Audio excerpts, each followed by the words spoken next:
പരിശുദ്ധ അമ്മയ്ക്കും തിരുക്കുമാരനും സ്തുതിയുണ്ടായിരിക്കട്ടെ. എൻ്റെ പേര് ആൻസി തോമസ്. ഞാൻ ഹൈദരാബാദിൽ നിന്ന് വരുന്നു. എൻ്റെ മകൾക്ക് വേണ്ടിയാണ് ഞാൻ ഇവിടെ ഉടമ്പടി എടുക്കാൻ വന്നത്. എൻ്റെ മൂത്ത മകൾ ഇവിടെ വന്ന് ഉടമ്പടി എടുത്തിരുന്നു നേരത്തെ.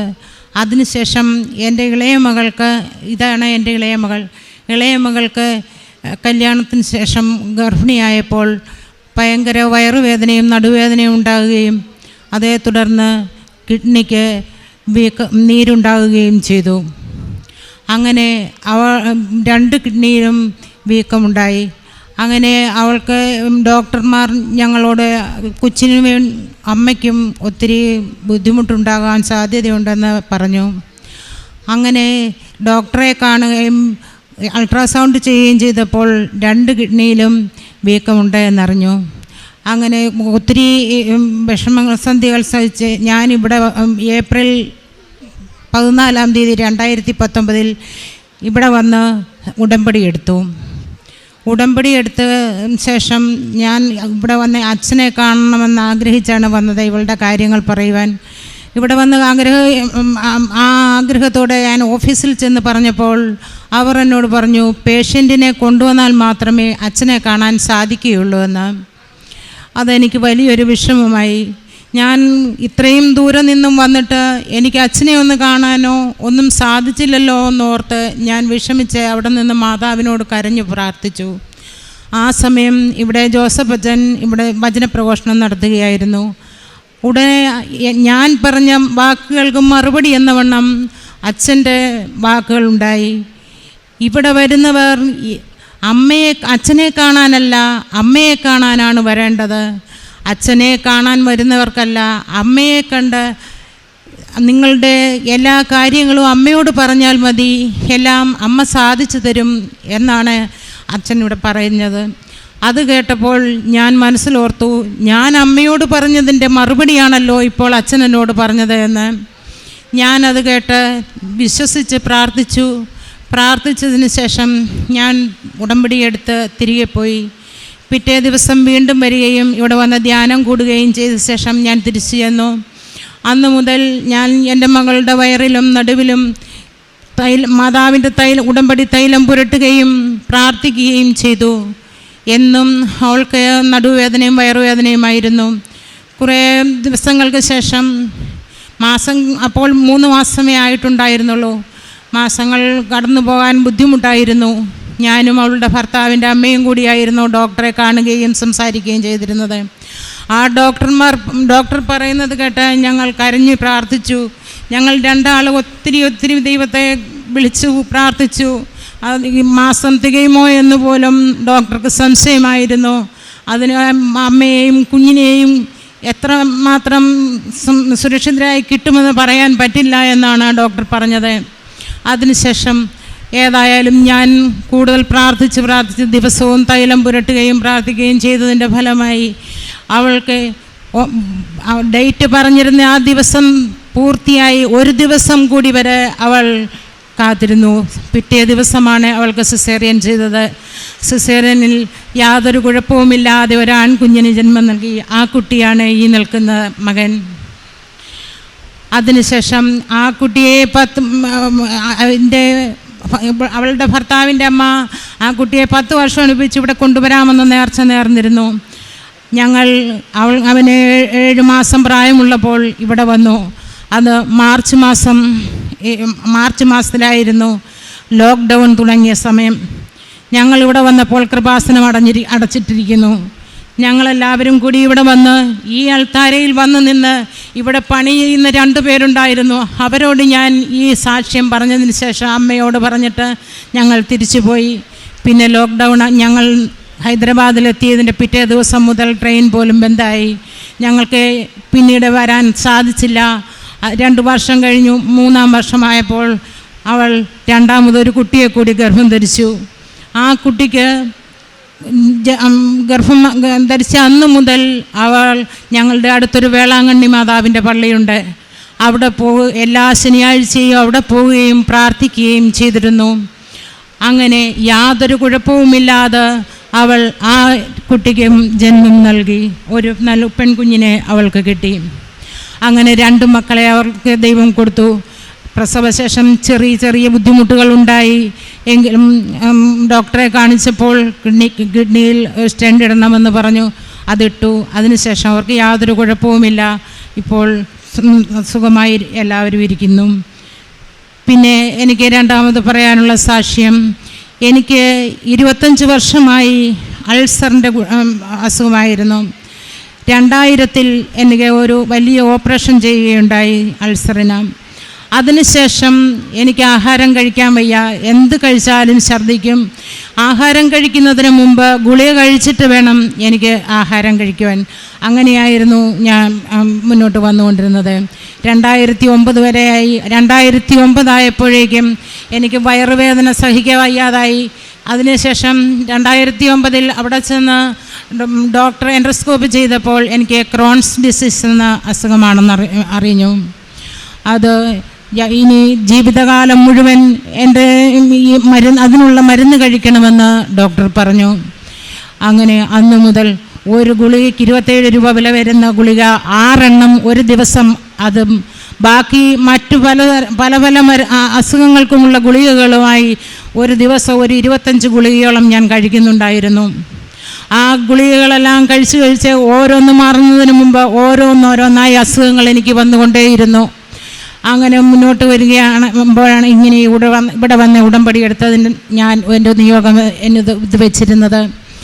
എനിക്ക് അതിനുശേഷം എനിക്കൊരു ഇടയ്ക്ക് വയറുവേദന ഉണ്ടാകിയാൽ ഞാൻ ഈ ലോകവും പരലോകവും കാണുന്നത് പോലെയായിരുന്നു എൻ്റെ വയറുവേദന. അത് കണ്ടു നിൽക്കുന്നവർ പോലും അത് സഹിക്കാൻ വയ്യാതെ വിഷമിക്കുമായിരുന്നു. അങ്ങനെ മുന്നോട്ട് പോയിക്കൊണ്ടിരിക്കുമ്പോഴാണ് ഈ ഉടമ്പടി എടുത്തത്. ഇവിടെ വന്ന് ഞാൻ പ്രാർത്ഥിച്ച് മാതാവിനോട് അപേക്ഷിച്ചതിൻ്റെ ഫലമായി ഇപ്പോൾ ഏതാണ്ട് 1 വർഷത്തിലധികമായി എനിക്ക് വയറുവേദന ഉണ്ടാകുന്നില്ല. ഓരോ മാസത്തിൽ ഓരോ ആഴ്ചയെങ്കിലും ഞാൻ ഹോസ്പിറ്റലിൽ അഡ്മിറ്റ് ആകുമായിരുന്നു. ഇപ്പോൾ ദൈവാനുഗ്രഹം, മാതാവിൻ്റെ അനുഗ്രഹം കൊണ്ട് എനിക്ക് യാതൊരു കുഴപ്പവുമില്ല. ഞാൻ ഡോക്ടർമാർ വീണ്ടും എൻഡോസ്കോപ്പി ചെയ്തിട്ട് പറഞ്ഞു ഇപ്പോൾ വലിയ കുഴപ്പമൊന്നുമില്ല എന്ന്. എങ്കിലും മരുന്ന് നിർത്താൻ പറ്റില്ല എന്ന് പറഞ്ഞു. ഞാൻ തനിയെ കുറേശ്ശെയായി മരുന്നുകൾ നിർത്തി തുടങ്ങി. ഞാൻ കഴിച്ചുകൊണ്ടിരുന്ന ഗുളിക 6 ഗുളിക ഒരു ദിവസം കഴിച്ചിരുന്നത് ഇപ്പോൾ ഞാൻ ഒരു ദിവസം 1 ഗുളിക വെച്ചാണ് കഴിക്കുന്നത്. അതുകൂടി നിർത്തണമെന്ന് എനിക്ക് ആഗ്രഹമുണ്ട്. പക്ഷേ എൻ്റെ ഭർത്താവ് അതിന് സമ്മതിക്കുന്നില്ല. അത് പൂർണ്ണമായും മാറിയെന്ന് ഞാൻ വിശ്വസിക്കുന്നു. ഇപ്പോൾ എനിക്ക് യാതൊരു വയറുവേദനയും ഉണ്ടാകാറില്ല. എൻ്റെ മാതാവിനെ എന്നെ അനുഗ്രഹിച്ചിരിക്കുകയാണ്. പിന്നെ എൻ്റെ ബോൺസുകൾക്കെല്ലാം വീക്കായിരുന്നു, ഭയങ്കര വേദനയായിരുന്നു എൻ്റെ കാലിനും കൈക്കുമെല്ലാം. അങ്ങനെ ഞങ്ങൾ ഡോക്ടറെ കാണിച്ചപ്പോൾ ഈ മരുന്നുകളുടെ എല്ലാം എഫക്റ്റ് കൊണ്ടുകൂടിയാണ് ഇതുണ്ടാകുന്നത് എന്ന് പറഞ്ഞു. അങ്ങനെ ഉണ്ടായിക്കൊണ്ടിരുന്ന ഈ അസുഖത്തിന് അതിനും കൂടുതൽ മരുന്നുകൾ വീണ്ടും കഴിച്ചുകൊണ്ടിരുന്നു. അതും എനിക്കൊരു സ്റ്റെപ്പ് കയറാൻ വയ്യ. കുറച്ച് സമയം എനിക്കൊരിടത്ത് നിൽക്കാൻ വയ്യ. എവിടെയെങ്കിലും ചെന്നാൽ ഉടനെ തന്നെ എനിക്കിരിക്കണം. ഞാൻ പള്ളിയിൽ പോയാൽ കുർബാനയ്ക്ക് മുഴുവൻ സമയവും കസേരയിൽ ഇരുന്നു കൊണ്ടാണ് കുർബാന കൂടുന്നത്. അങ്ങനെയൊക്കെ ആയിരുന്നു. ആ അവസ്ഥയിൽ മരുന്ന് കഴിച്ചുകൊണ്ടിരുന്ന എനിക്ക് ഞാൻ ആ മരുന്നുകളും കുറേശ്ശെയായി നിർത്തി. ഉടമ്പടി തൈലം എൻ്റെ നെറ്റി മുതൽ വയറിലും കാലിലും കയ്യിലും എല്ലാം ഞാൻ ഈ ഉടമ്പടി തൈലം പുരട്ടി വിശ്വാസ പ്രമാണം ചൊല്ലിക്കൊണ്ട് പ്രാർത്ഥിച്ചു.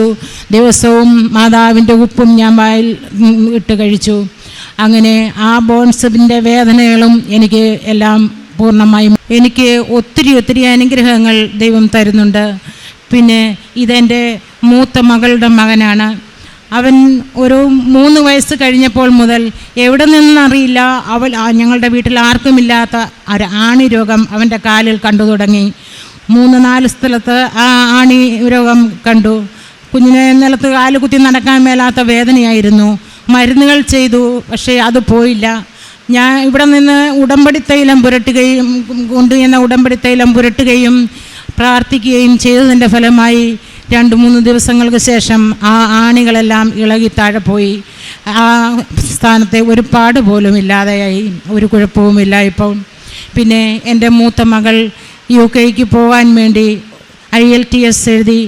അവൾക്ക് IELTS-ന് 6.5 മാർക്ക് സ്കോറെ കിട്ടിയിട്ടുണ്ടെന്നുള്ളൂ. അവൾ BSc നേഴ്സാണ്.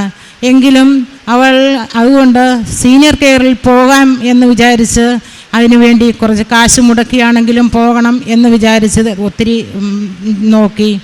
അപ്പോൾ ഏകദേശം ഒരു വിസ ശരിയായി വന്നപ്പോൾ അതിനു മുമ്പ് തന്നെ അവൾ പോയി ഒരു മെഡിക്കൽ ചെക്കപ്പ് നടത്താമെന്ന് കരുതി പോയി. അവിടെ പോയി ഒരു അൾട്രാസൗണ്ട് ചെയ്തപ്പോൾ അവളുടെ യൂട്രസിൽ വലിയ ഒരു മുഴ 9.5 mm. അത് ഉടനെ തന്നെ ആ അൾട്രാസൗണ്ട് ചെയ്തവർ പറഞ്ഞു ഉടനെ തന്നെ ഗൈനക്കോളജിസ്റ്റിനെ കാണണം, സീരിയസ് ആണ്, എത്രയും വേഗം അത് ഓപ്പറേഷൻ ചെയ്യണമെന്ന്. അവൾ ഗൈനക്കോളജിസ്റ്റിനെ കണ്ടു. ആ മുഴ ഓപ്പറേഷൻ ചെയ്ത് കളഞ്ഞു.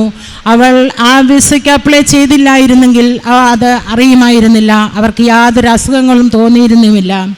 അങ്ങനെ ആ വിസ ക്യാൻസലായെങ്കിലും അവളുടെ ജീവൻ അതിൽ നിന്ന് രക്ഷപ്പെട്ടു. അവൾക്ക് ആ ഓപ്പറേഷൻ എമർജൻസിയായി ആ ഓപ്പറേഷൻ ചെയ്യുകയും അത് നീക്കം ചെയ്യുകയും ആ മുഴ നീക്കം ചെയ്യുകയും ചെയ്തു. രണ്ടാമത് വീണ്ടും വിസയ്ക്ക് അപ്ലൈ ചെയ്തു. അപ്പോഴും ഉടനെ തന്നെ കൊറോണ സ്റ്റാർട്ടായി. അതിനാൽ ആരും പോകാൻ സമ്മതിച്ചില്ല. അപ്പോൾ എല്ലാവരും പറഞ്ഞു, നീ BSc നേഴ്സിംഗ് പഠിച്ചവളല്ലേ, നീ പോയി ഒന്നുകൂടി IELTS എഴുത്, നല്ല സ്കോർ കിട്ടിയാൽ നിനക്ക് നേഴ്സായി തന്നെ ജോലി ചെയ്യാമല്ലോ എന്ന് പറഞ്ഞ് എല്ലാവരും അവളോട് പറഞ്ഞു. അവൾക്ക് പേടിയായിരുന്നു. എങ്കിലും അവൾക്ക് ധൈര്യം കൊടുത്ത് മാതാവിൻ്റെ ഈ ലോക്കറ്റ് അവളുടെ കൈവശം കൊടുത്ത് അവൾ പോയി IELTS എഴുതി. അവൾ IELTS നല്ല സ്കോറോടുകൂടി പാസ്സായി. അതിനുശേഷം അവൾ UK പോകാൻ എല്ലാം വിസയ്ക്ക് അപ്ലൈ ചെയ്തു. അതെല്ലാം ശരിയായി. 5 ലക്ഷങ്ങൾ കടം വാങ്ങി പോകാനിരുന്ന അവൾക്ക് 5 പൈസ പോലും മുടക്കാതെ UK നേഴ്സായി തന്നെ പോയി ജോലി ചെയ്യുവാൻ മാതാവ് അനുഗ്രഹിച്ചു. ഇപ്പോൾ അവൾ UK പോയിട്ട് 1.5 മാസമാവുന്നു. അങ്ങനെ ഈ അനുഗ്രഹങ്ങളെല്ലാം ദൈവം തന്നിരിക്കുന്നു. പിന്നെ എനിക്ക് ജോലിയില്ലായിരുന്നു. ഞാൻ ഈ അസുഖങ്ങളുമായി കഴിഞ്ഞിരുന്ന സമയത്ത് ഡോക്ടർമാർ പറയുമായിരുന്നു ടെൻഷൻ ഉണ്ടാകാതിരിക്കാൻ എന്തെങ്കിലും ജോലി ചെയ്യണമെന്ന്. ഞാൻ ജോലിക്കായി മാതാവിനോട് പ്രാർത്ഥിച്ചു. ചെറിയ ഒരു ശമ്പളം മതി എൻ്റെ അസുഖങ്ങൾ നീങ്ങാനും എനിക്കൊരു ടെൻഷൻ മാറിക്കിട്ടാനും വേണ്ടി എനിക്ക് ചെറിയ ശമ്പളത്തിൽ എനിക്കൊരു ജോലി കിട്ടണം. ഞാൻ മാതാവിനോട് ആവശ്യപ്പെട്ട ശമ്പളത്തിൽ നിന്ന് എനിക്ക് പോയി വരുവാൻ കൂടി ഉള്ള ചിലവ് കൂട്ടി മാതാവ് എനിക്കൊരു ജോലി തന്നു. ഞാൻ ചോദിച്ചത് അതെൻ്റെ കയ്യിൽ കിട്ടുകയും അതിൽ എൻ്റെ യാത്ര ചിലവിന് വേറെ പൈസ കൂട്ടി എനിക്ക് ഒരു ശമ്പളത്തിൽ എനിക്കൊരു ജോലി കിട്ടി. അങ്ങനെ ഞങ്ങൾ ഇപ്പോൾ എല്ലാവരും സമാധാനത്തോടെ കഴിയുന്നു. ഇനിയും ഒത്തിരി അനുഗ്രഹങ്ങൾ, എനിക്ക് ചെറുതും വലുതുമായ അനുഗ്രഹങ്ങൾ ഒത്തിരി എനിക്ക് മാതാവ് തന്നിട്ടുണ്ട്. എനിക്ക് ഷുഗർ കൂടുതലായിരുന്നു, ഇൻസുലിൻ എടുക്കുന്നുണ്ട്. അതിൽ നിന്നെല്ലാം ഇപ്പോൾ ഒത്തിരി കുറവ് വന്നിട്ടുണ്ട്, നോർമലായിരിക്കുന്നു. എനിക്ക് ഗുളികകളുടെ എല്ലാം അളവ് കുറച്ചു, ഇൻസുലിൻ്റെ അളവ് കുറച്ചു. അങ്ങനെ എല്ലാം എനിക്ക് മാതാവ് സാധിച്ചു തരുന്നുണ്ട്. ഞാൻ എന്നും മാതാവിനെ വിളിച്ചപേക്ഷിക്കുന്നു. എൻ്റെ എല്ലാ ആവശ്യങ്ങളിലും എനിക്ക് മാതാവിനെ കൈവിടാതെ നോക്കിക്കൊള്ളുമെന്ന് ഞാൻ പൂർണ്ണമായും വിശ്വസിക്കുന്നു. എൻ്റെ മക്കളെയും കുഞ്ഞുമക്കളെയും എല്ലാവരെയും അമ്മയുടെ തൃക്കരങ്ങളിൽ സമർപ്പിച്ച് എല്ലാവർക്കും മറ്റുള്ള എല്ലാ മക്കൾക്കും വേണ്ടി പ്രാർത്ഥിച്ചുകൊണ്ട് അമ്മയ്ക്കും തിരുക്കുമാരനും നന്ദി പറഞ്ഞു, കോടാനുകോടി നന്ദി പറഞ്ഞുകൊണ്ട് ഞാൻ നിർത്തുന്നു.